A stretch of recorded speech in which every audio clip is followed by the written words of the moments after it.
So at what point did finding an officiant come into the equation?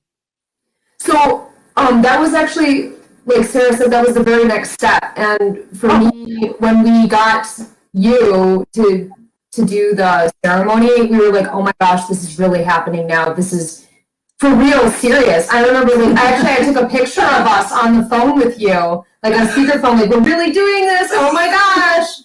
And so yeah, you were the next person that we got. Now, was there anything in particular that you were looking for to find an officiant? What were some of those things? Well, we wanted like a woman to be our officiant, first of all, and then also we wanted an officiant that like would go along, like would have share our values and something like that, because we're not very religious. We're not religious at all. You know, I kind of grew up in church, so I kind of like having that spirituality side. So I had grown up like in a church, so for me it was okay to have a reverend do the ceremony. So we reached out to a few other people, but they were busy. Oh, okay. Okay. Like Governor Whitmer. Yeah, we actually did reach out to Governor Whitmer. But like also wow, at the same time that we would bother her with such a trivial request when she's like, you know, she's really working. Well, this was also before like armed militia started showing up at her doorstep, so then we felt really bad after.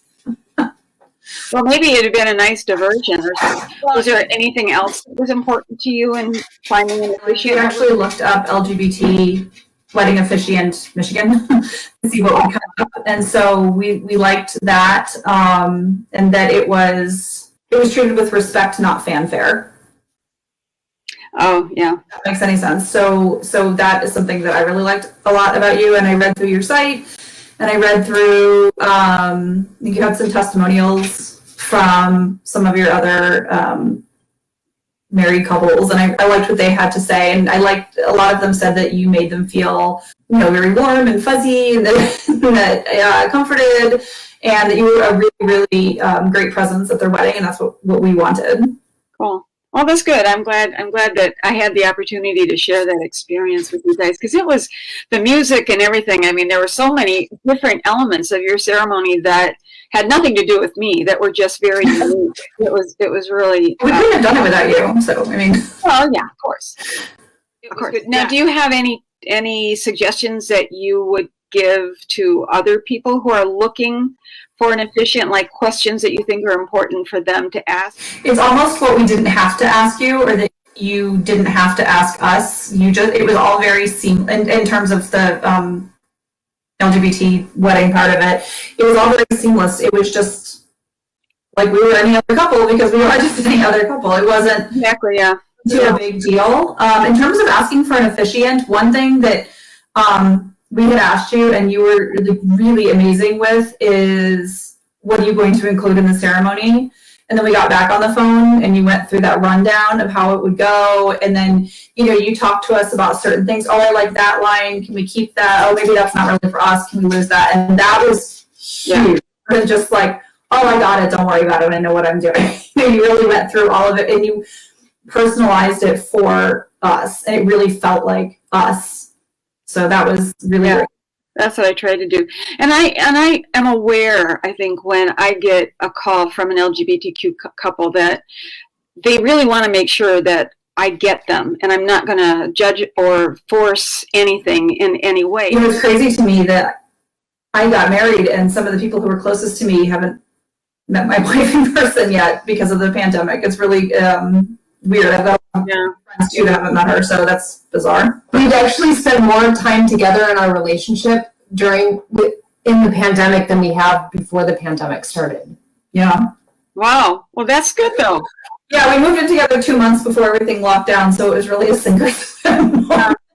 Now, do you feel that actually going through the ceremony, and because you wrote your own vows to each other, did you feel any kind of a shift internally about the fact that you went through this time-honored ritual?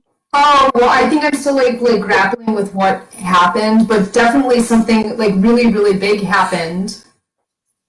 I mean, I could barely make it through my vows without, like, you know, there were a lot of tears.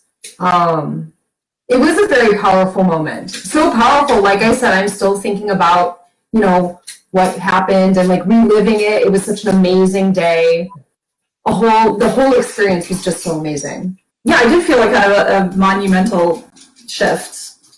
I kept like looking at my hand. I actually kept looking at her hand and the ring on her hand. Well, is there any like parting advice that you want to say about your ceremony, about your relationship, about the experience that we all had together that you think might be helpful for people? I guess I would just tell people, especially who are looking at getting married in the pandemic, is that just get married. You know, it doesn't have to be some fairy tale princess dream and like this huge wedding and 5,000 people. And we've heard so many stories about people getting sick and what these huge weddings being super spreader events, and it's not worth it. It's not about that, you know. And I think that's why we did take the ceremony so seriously, is because this was for us, and we were really glad that our families could join us and some friends and you. But this was about us and us starting this new chapter in our lives together. So I guess that would be my only thing, is if people had wanting to cancel their weddings, and don't cancel it. Just grab an officiant. Yeah. Crystal, she's awesome. Yeah. And, you know, find a really beautiful spot. There's tons of them in Michigan. And, you know, just be with your future spouse and enjoy the day.